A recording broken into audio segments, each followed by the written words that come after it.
Waktunya mereka bicara, dan saatnya kita mendengar. Rekam 3 pagi, dimulai sekarang.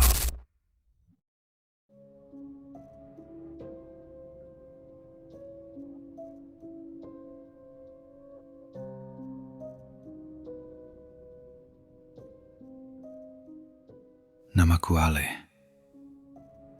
Aku ingin bercerita tentang jalur Palintang. Jalur yang tanpa aku sadari mengambil 2 hari dari hidupku. Aku hobi bersepeda. Dan dari semua jalur di Bandung Utara, Palintang adalah yang paling aku kenal. Aku hafal betul setiap kelokan di jalur Palintang. Kalau kamu bertanya di mana letak lubang aspal yang paling dalam, di mana tanjakan yang paling menyiksa betis, atau di mana pohon pinus yang dahannya menjorok rendah ke jalan, aku bisa menjawabnya tanpa berpikir. Jalur ini bagi kami para pesepeda di Bandung Utara adalah menu wajib. Ia menghubungkan ujung Berung di timur dengan wilayah Lembang di barat lewat punggung bukit yang sunyi. Biasanya aku melintas di sini minggu pagi, sekitar jam 6 atau setengah 7, saat kabut tipis masih menggantung manja di pucuk-pucuk daun kopi dan udara masih terasa segar. Belum terkontaminasi asap knalpot kota. Rutenya pun selalu sama. Dari rumahku di Maribaya, turun ke Cibodas, lalu menanjak santai ke Palintang, dan berakhir meluncur turun ke alun-alun ujung Berung untuk sarapan bubur ayam. Itu ritual mingguan yang aman, menyenangkan, dan sehat. Tapi hari ini, Selasa, polanya terbalik. Dan mungkin itulah kesalahan pertamaku. Aku baru saja selesai mengantar pesanan part sepeda ke rumah seorang teman di ujung Berung. Tadinya aku berniat langsung pulang jam 2 siang. Tapi obrolan khas sesama penghobi sepeda membuat waktu melar tak karuan. Kopi gelas kedua habis, rokok sebatang demi sebatang terbakar, dan tiba-tiba jam di dinding sudah menunjuk angka 15:15 waktu Indonesia Barat. Waduh, sore teuing euy. Gumamku sambil melirik langit dari jendela rumah temanku. Matahari masih terang, tapi posisinya sudah condong ke barat. Lewat jalan raya saja tuh, Lei, lewat kota, saran temanku Asep. Aku menggeleng. Males jalan Ahana Sution jam segini pasti macet total. Bubaran pabrik, orang pulang kerja, bisa tua di jalan aku. Mending lewat atas, lewat Palintang, adem. Asep mengerutkan kening, sedikit ragu.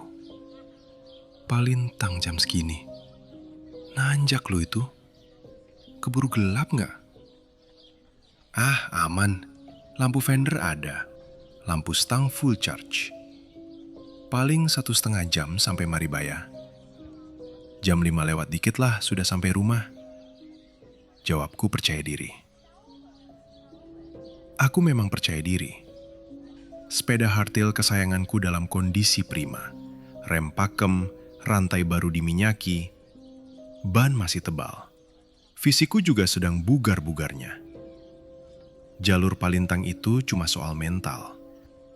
Asal kayuhan konstan, tanjakan curam pun bisa dilahap. Pukul 15.30, aku mulai mengayuh meninggalkan keramaian ujung Berung. Awal perjalanan terasa normal. Jalanan aspal menanjak melewati perkampungan padat penduduk di daerah Cigending. Anak-anak kecil berlarian mengejar layangan, ibu-ibu ngerumpi di teras rumah. Suara knalpot motor metik yang terdengar berat karena menanjak masih mendominasi telinga. Keringat mulai menetes deras saat aku melewati batas pemukiman terakhir. Aspal mulus mulai berganti dengan aspal rusak bercampur kerikil. Rumah-rumah tembok berganti menjadi kebun-kebun sayur dan ladang jagung. Napasku mulai memburu, tapi ritmenya masih teratur. Sekitar pukul 16:15, aku sampai di sebuah warung kecil di pinggir jalan. Tepat sebelum jalur masuk ke kawasan hutan pinus yang lebih lebat. Ini adalah warung perantian terakhir. Setelah ini, hanya ada hutan, tanjakan, dan kesunyian sampai nanti tembus ke wilayah Maribaya. Aku berhenti sebentar untuk membeli air mineral dingin. Tenggorokanku kering bukan main. Penjaga warung itu seorang ibu tua, usianya mungkin sekitar 60-an, mengenakan kebaya lusuh dan samping batik. Dia sedang menyusun rentengan kopi saset saat aku memarkir sepeda. "Punten bu, meser chai tea siji," kataku sambil mengelap keringat di dahi dengan sarung tangan. Ibu itu menoleh. Matanya menyipit menatapku, lalu beralih menatap sepedaku, dan terakhir menatap langit yang mulai berubah warna menjadi jingga keemasan. "Bade ka mana, Jang?" tanyanya pelan. "Bade wih ka Maribaya, Bu." "Lewat luhur," jawabku santai. Ibu itu mengambil botol air dari kulkas tua di pojok warung, lalu meletakkannya di meja kayu. "Lewat Palintang?" tanyanya lagi. "Muhun bu, mending isuk wae atuh mun ka Palintang mah. Ieu teh geus kesorean. Ini sudah terlalu sore," ucapnya. Aku tersenyum maklum. Wajar orang tua khawatir. Jalur Palintang memang sepi dan minim penerangan. Kalau ada apa-apa, ban bocor atau jatuh, memang repot karena jarang ada orang lewat. "Moal sawios bu, abdi matus biasa lewat dia. Ampuge aya," kataku mencoba menenangkannya sambil menyerahkan uang receh.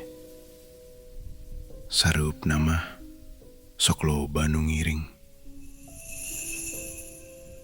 Hati-hati we nya Jang.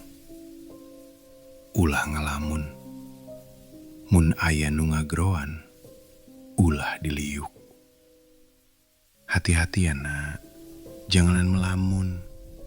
Kalau ada yang memanggil, jangan ditengok," pesannya. Kalimat itu terdengar klise. Nasihat pamali orang Sunda yang sudah sering kudengar sejak kecil. Jangan keluar saat sareupna, nanti disembunyikan kalong wewe, nanti diganggu jurit.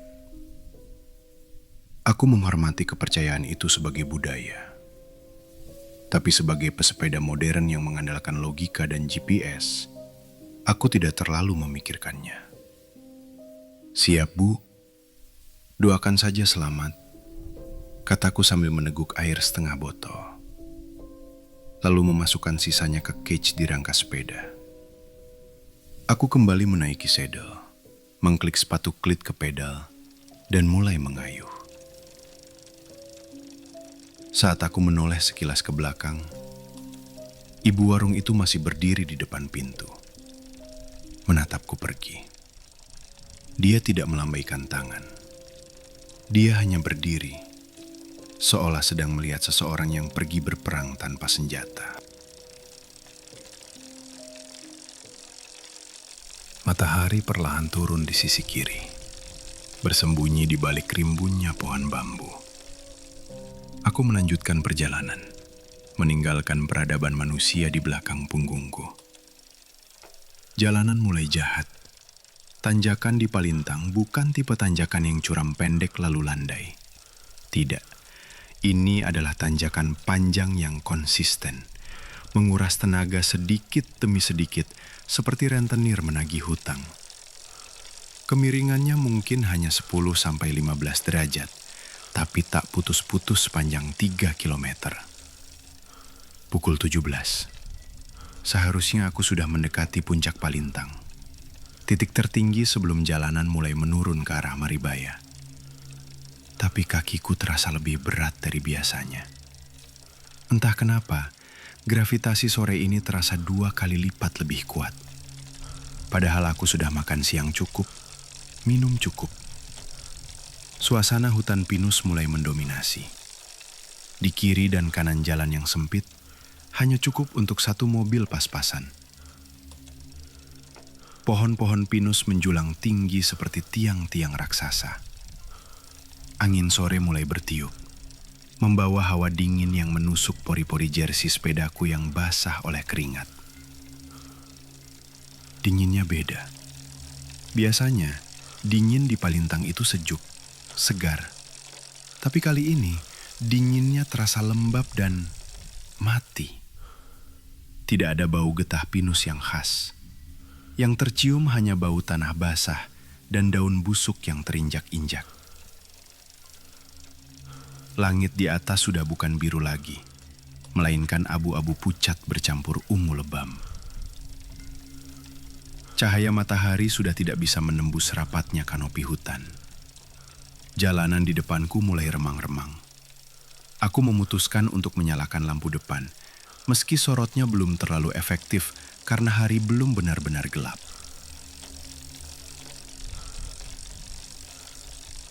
Yang membuatku mulai merasa tidak nyaman bukanlah tanjakan atau capeknya, melainkan suara. Atau lebih tepatnya, hilangnya suara. Biasanya jam segini hutan ramai. Suara tonggeret harusnya bersaut-sautan memekakan telinga. Suara burung-burung kecil yang pulang ke sarang harusnya mencicit ribut. Tapi sore ini hening. Hanya ada suara nafasku sendiri.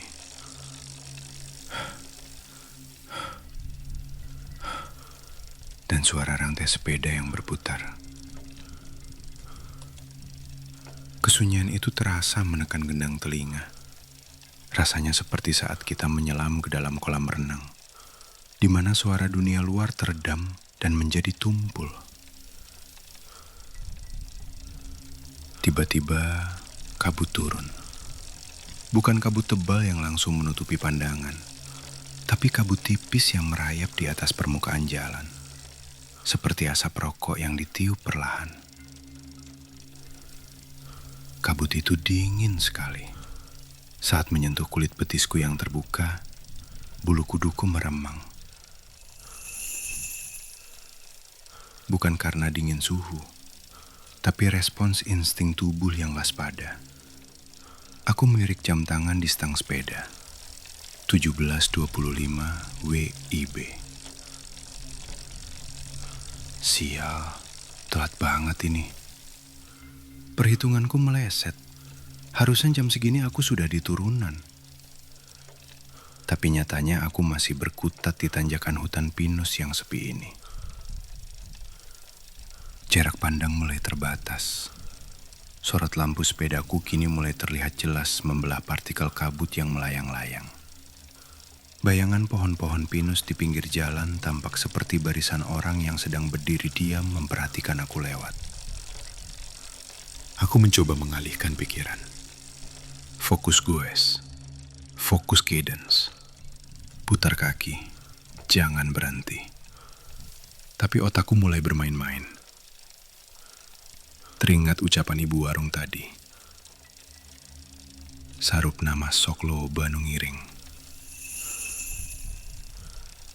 Setan gak ada. Itu cuma sugesti. Bisikku pada diri sendiri, mencoba memecah keheningan. Suaraku sendiri terdengar asing di telinga, seolah langsung ditelan oleh pepohonan begitu keluar dari mulut. Jalanan di depan menikung tajam ke kanan, sebuah tanjakan curam yang sering disebut tanjakan putus asa oleh komunitas sepedaku. Ini adalah ujian terakhir sebelum sampai ke puncak punggungan. Aku memindahkan gigi sepeda ke gear paling ringan, gear belakang paling besar, gear depan paling kecil. Jariku menekan shifter. Rantai berpindah. Aku berdiri di atas pedal untuk menambah tenaga dorong karena tanjakan semakin tegak. Dan saat itulah bencana terjadi. Bunyi logam patah yang kering dan tajam memecah keheningan hutan. Pedalku los. Kakiku terhentak ke bawah tanpa tahanan. Keseimbanganku goyah.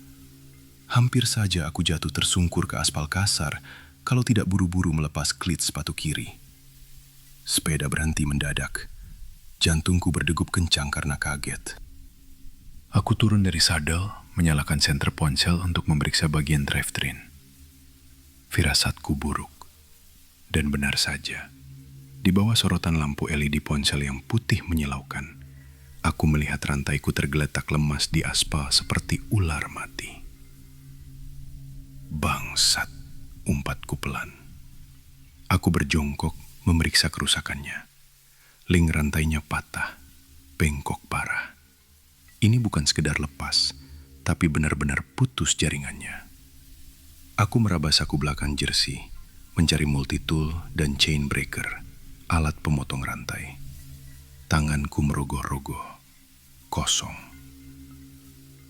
Aku baru ingat, minggu lalu aku mengeluarkan toolkit dari saku jersey untuk mencuci baju dan aku lupa memasukkannya lagi.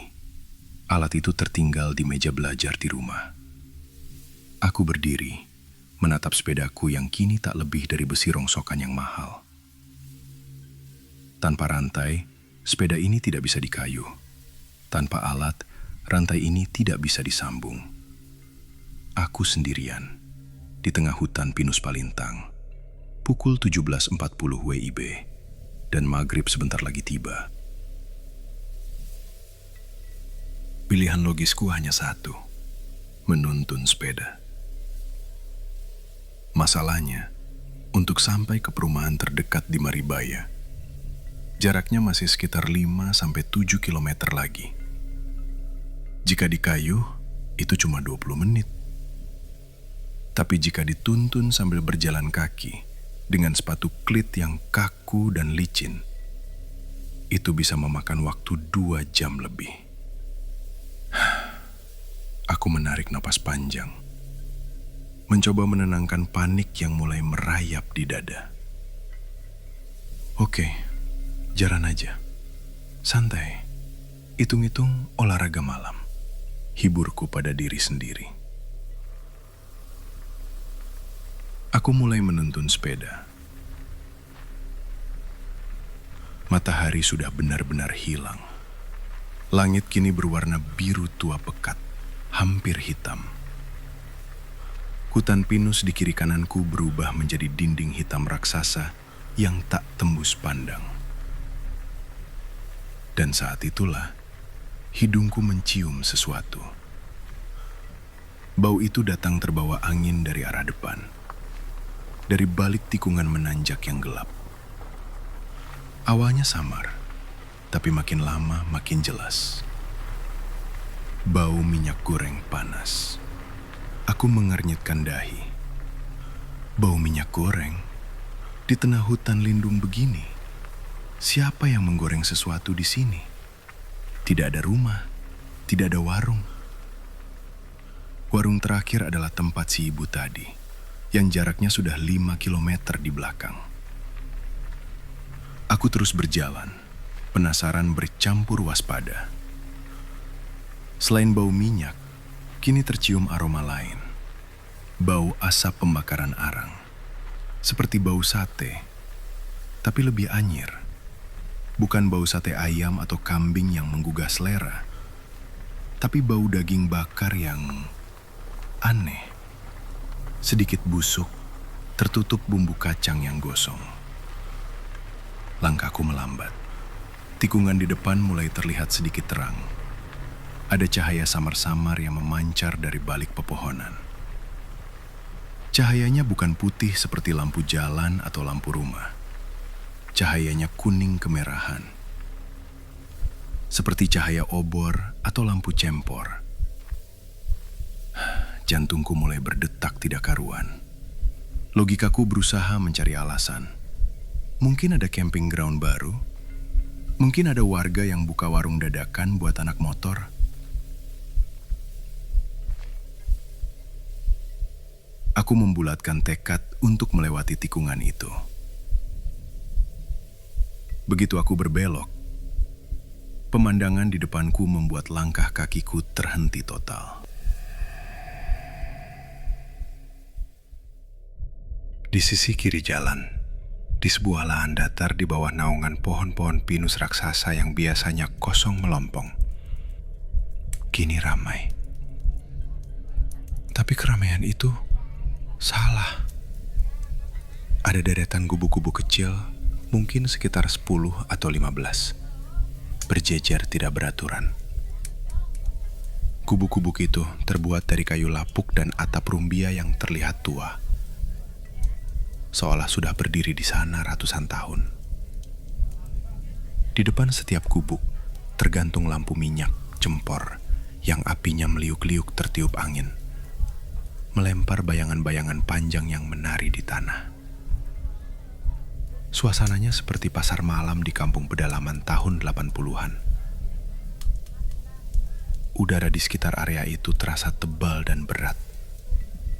Bau minyak goreng jelantah dan asap daging bakar yang anyir itu kini begitu menyengat, membuat perutku mual. Dan suaranya, tadi hutan ini sunyi senyap, tapi di titik ini, telingaku dipenuhi suara dengungan. Seperti suara orang banyak yang sedang bertransaksi.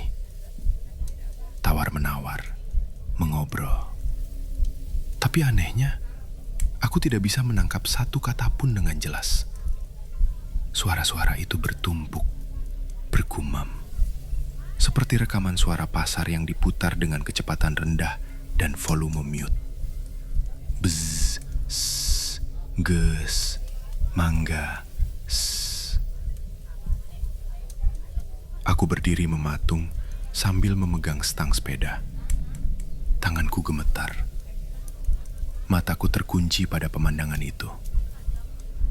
Aku menyadari satu hal yang paling mengerikan. Aku melihat sosok-sosok di pasar itu. Banyak. Mereka duduk di depan dagangan, berdiri berkelompok, berjalan pelan. Tapi aku tidak bisa melihat wajah mereka. Setiap kali mataku mencoba fokus pada satu sosok, sosok itu tampak kabur. Seperti foto yang autofokus, atau seperti dilihat dari balik kaca yang berembun tebal. Mereka hanya siluet-siluet hitam dan abu-abu di bawah cahaya lampu minyak. Mereka memakai pakaian lusuh. Ada yang memakai kebaya gelap, ada yang memakai baju kampret, baju adat Sunda laki-laki. Ada juga yang hanya memakai kain sarung kuma. Tidak ada yang memakai pakaian modern. Tidak ada kaos, tidak ada jaket, tidak ada jeans. Salah satu sosok yang duduk jongkok di dekat jalan, jaraknya mungkin hanya 5 meter dariku. Tampak sedang menyipasi sate di atas pembakaran kecil. Asap mengepul menutupi kepalanya. Tangannya bergerak kaku. Gerakan patah-patah seperti wayang golek yang engselnya rusak. Aku menahan napas. Takut suara nafasku terdengar. Tiba-tiba, suara keramaian itu mereda sedikit. Seolah-olah mereka sadar ada tamu yang datang. Salah satu sosok yang berdiri agak jauh, di bawah pohon pinus besar, perlahan memutar badannya ke arahku. Aku tidak bisa melihat matanya, tidak bisa melihat hidungnya. Wajahnya hanya gumpalan bayangan gelap yang rata. Tapi aku tahu dia sedang menatapku. Lalu terdengar suara. Bukan di telinga, tapi rasanya langsung bergema di dalam kepala. Suara perempuan, lembut, halus, sangat sopan, tapi membuat darahku membeku menjadi es.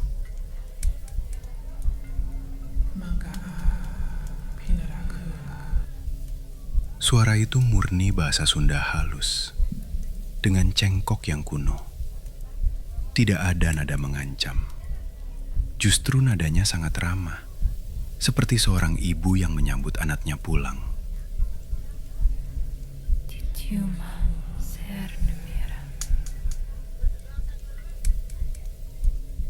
Aku mundur selangkah.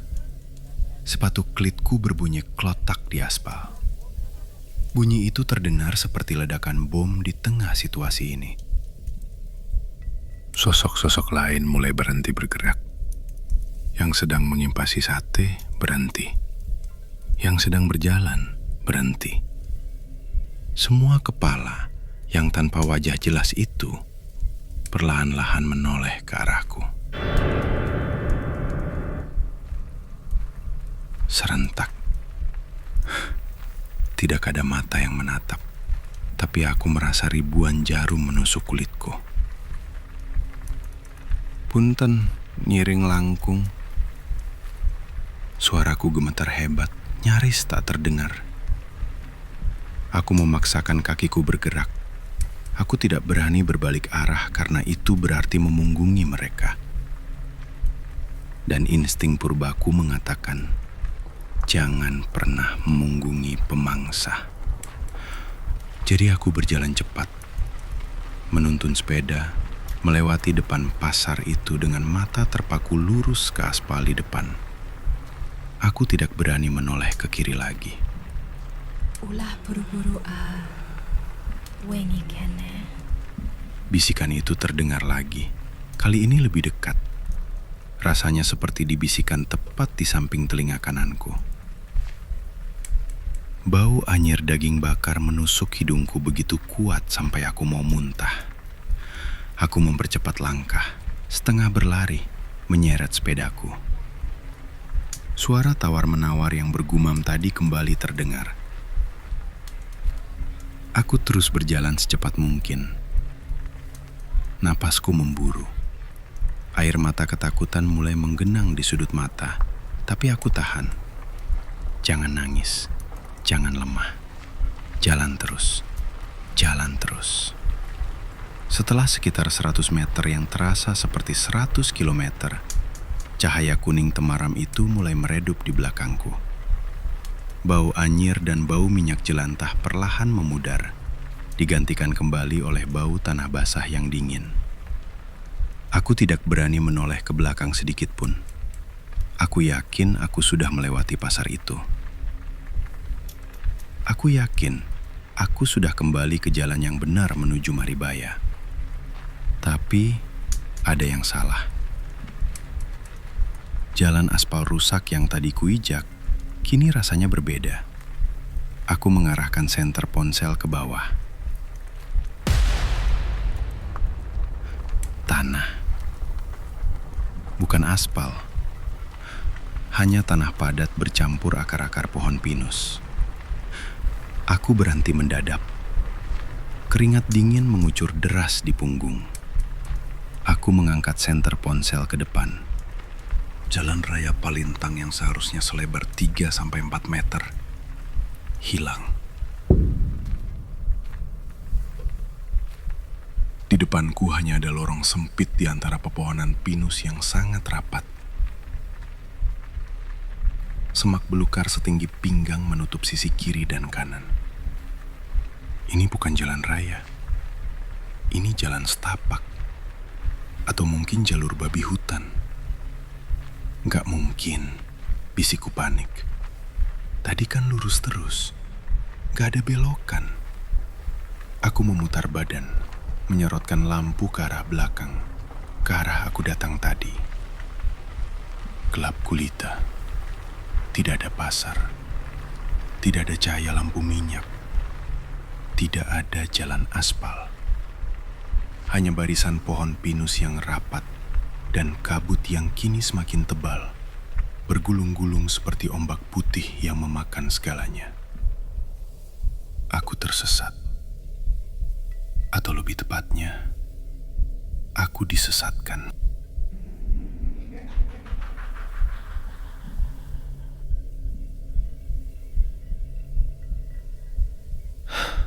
Kepanikan itu seperti air dingin yang disiramkan ke kepala.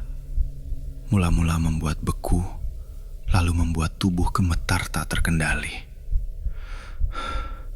Aku mencoba berpikir jernih. Oke, tenang. Tadi cuma meleng sedikit. Mungkin pas lari-lari kecil tadi aku nggak sengaja keluar dari bahu jalan. Logikanya, kalau aku berjalan tegak lurus ke arah kiri karena tebing bukit ada di kiri jalan Palintang, aku pasti akan menabrak tebing tanah. Kalau aku ke kanan, aku akan menabrak jurang atau lembah. Jalan aspal itu ada di tengah-tengahnya.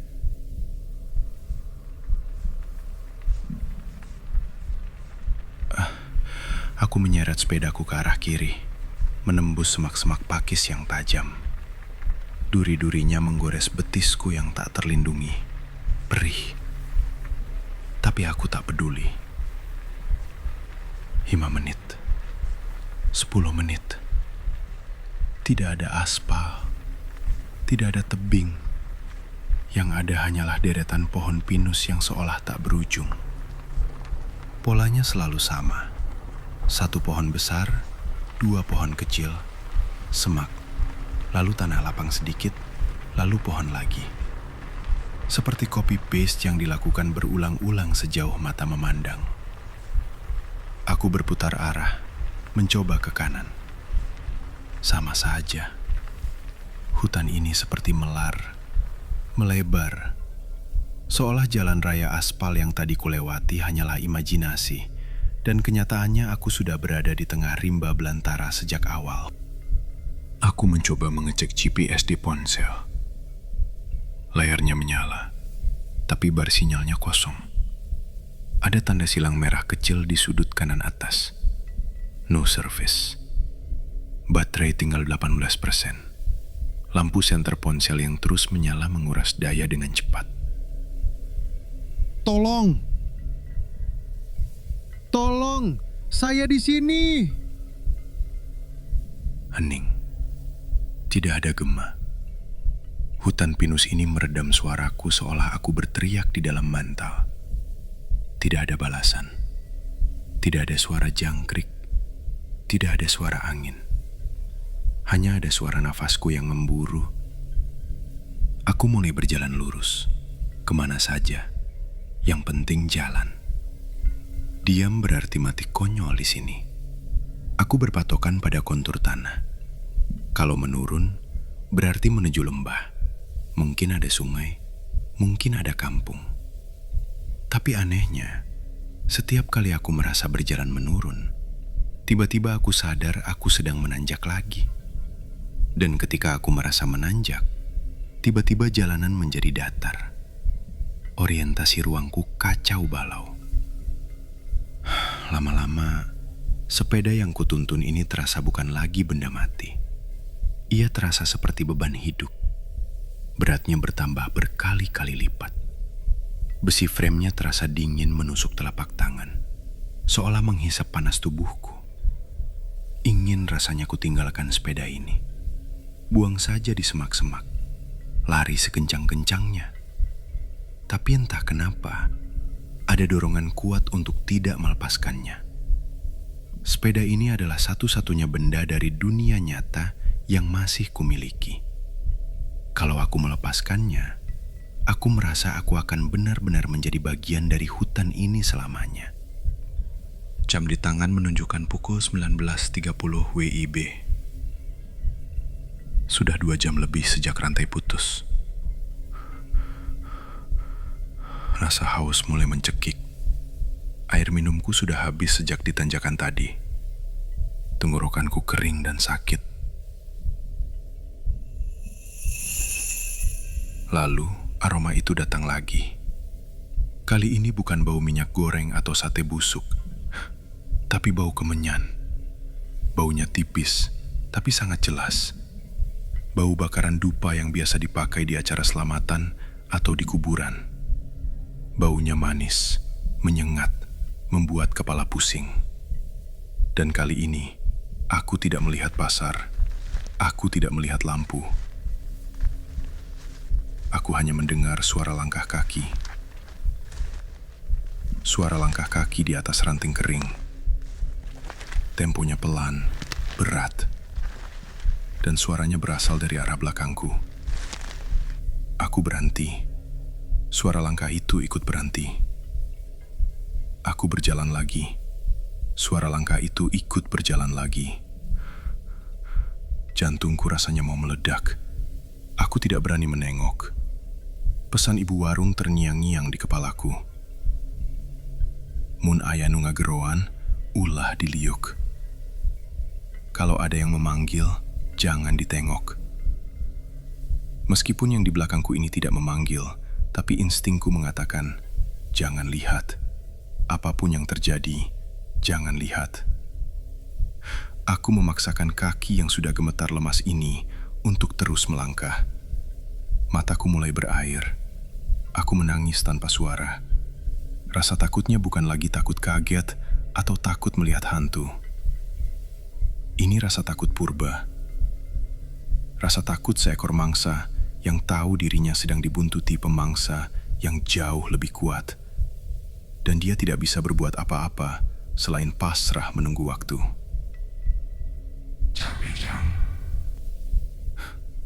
Suara itu sangat dekat. Tepat di belakang tengkuk leherku. Bukan suara perempuan halus yang tadi. Ini suara laki-laki tua. Tubuhku kaku. Senter ponselku terjatuh dari tangan saking kagetnya. Gelap.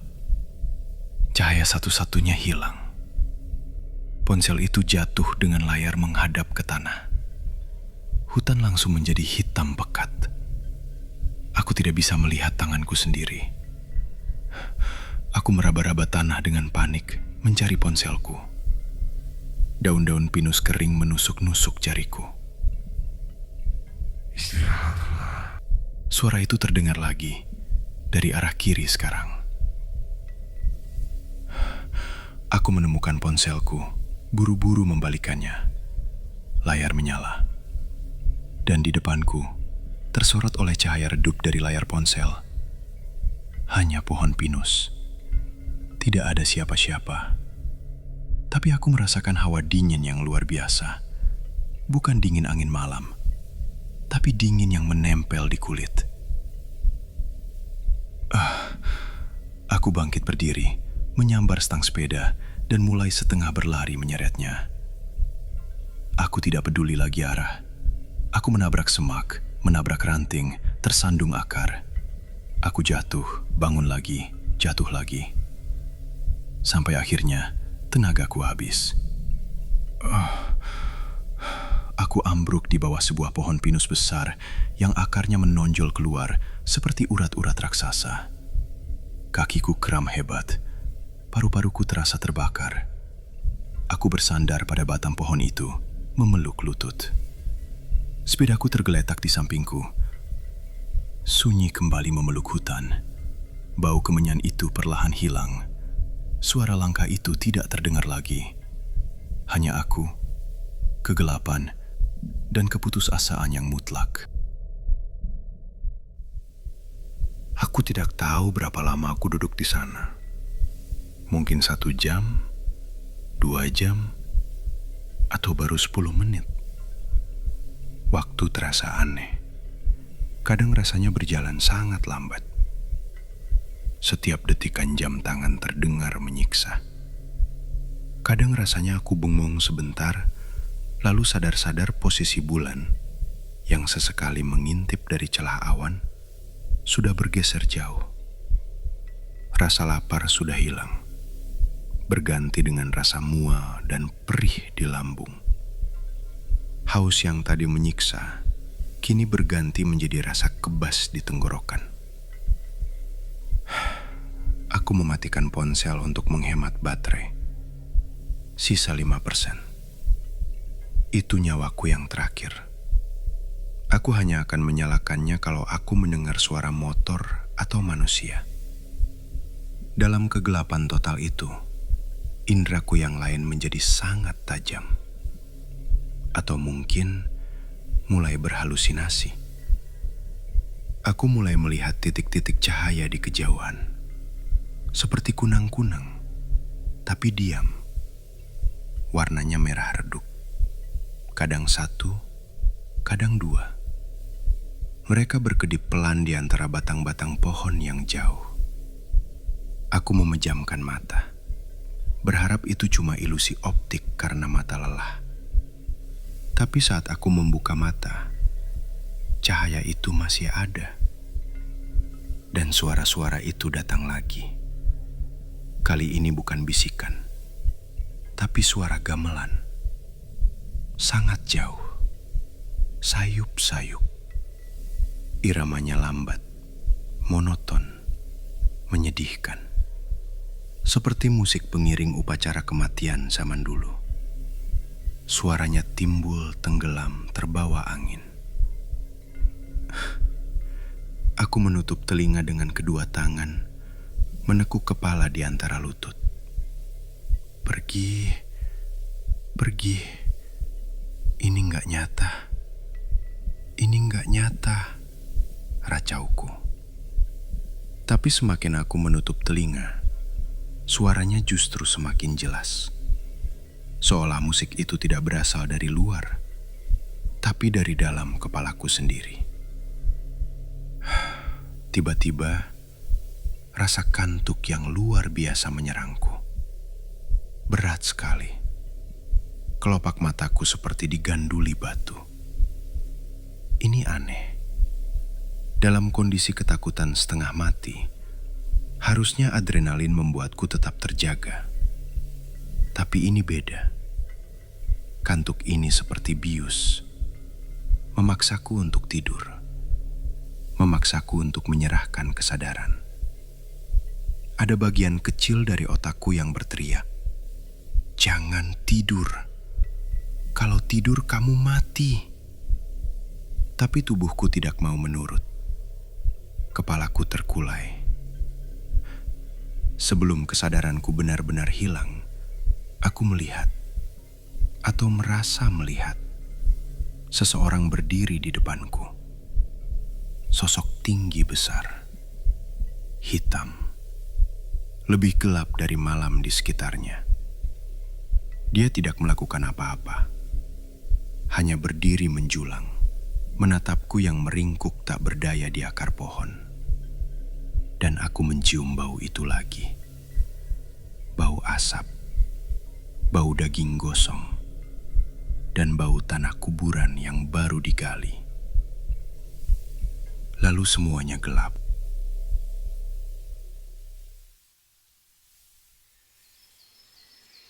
Jang, hei, Jang.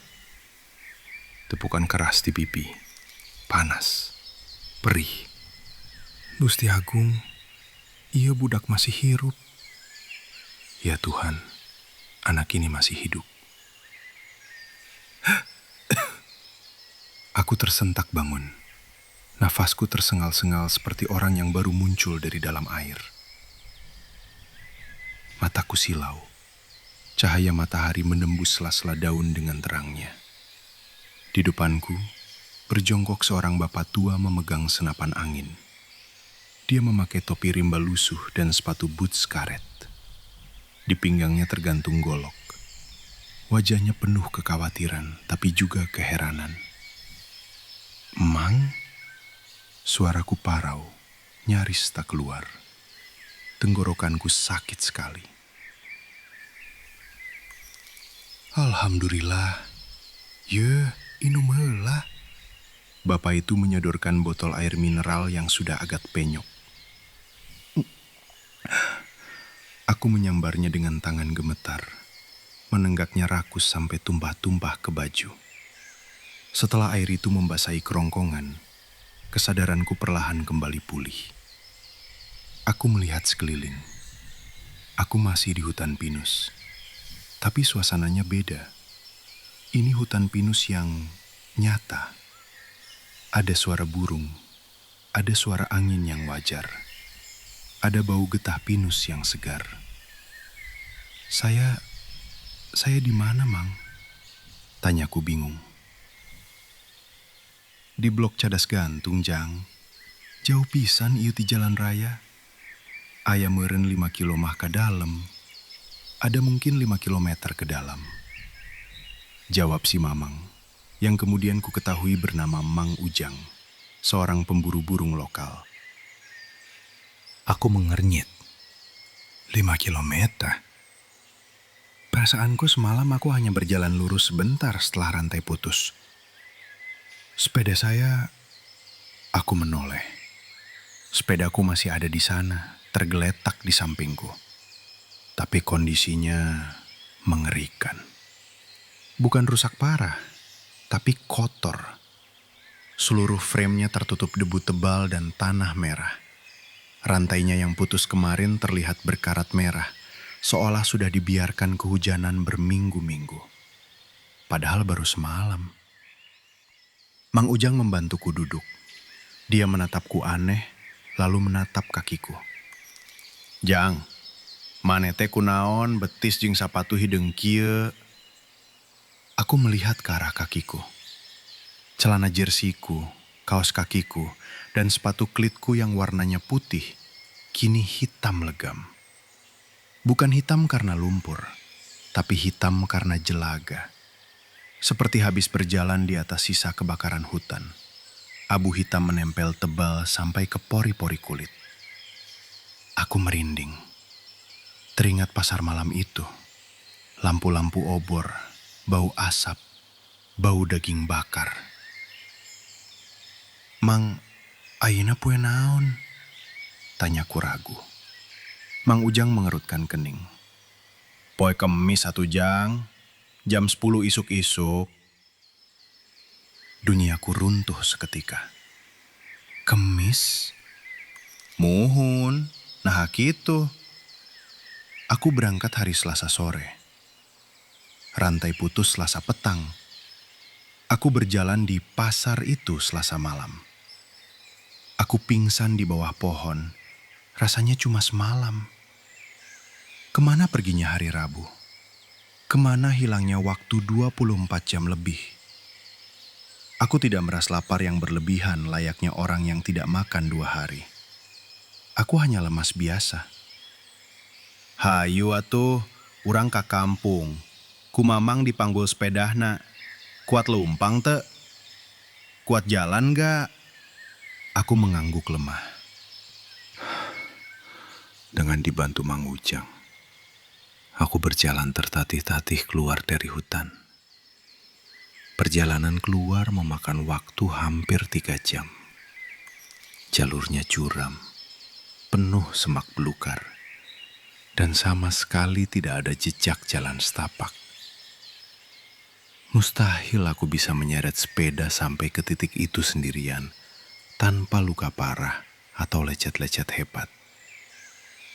Tapi tubuhku utuh, hanya lemas dan kotor oleh jelaga misterius itu. Sesampainya di perkampungan warga di pinggir hutan Palintang, orang-orang heboh. Rupanya, temanku Asep sudah melapor ke polisi dan tim SAR sedang bersiap melakukan penyisiran di jalur utama. Tidak ada yang menduga aku dibuang sampai ke Cadas Gantung yang medannya tebing curam. Saat aku duduk di warung warga, menunggu jemputan keluarga, aku melepas jaket windbreakerku. Seorang ibu-ibu tua pemilik warung. Bukan ibu yang kemarin. Ini warung di desa lain. Mendekatiku. Dia memegang jaketku yang kusut. Hidungnya mengendus pelan. "Jang," bisiknya pelan. "Ieu jaket bau menyan jeung bau hangruk. Maneh pasti lembur baturnya." Aku hanya bisa diam. Mataku menatap kosong ke arah hutan pinus yang menjulang di kejauhan. Pesan ibu warung pertama kembali terngiang. "Sareupna mah sok loba nu ngiring. Ati-ati we nya." Aku selamat. Tapi ada 2 hari dalam hidupku yang diambil oleh hutan Palintang. Dan sampai hari ini, setiap kali aku mencium bau sate yang dibakar terlalu gosong, atau melihat lampu kuning remang-remang, jantungku berhenti berdetak sesaat. Aku tidak pernah bersepeda ke Palintang lagi. Sepedaku kujual kiloan ke tukang rongsok. Aku tidak mau menyimpannya, karena setiap malam aku merasa bau jelaga itu masih menguar dari besi-besinya.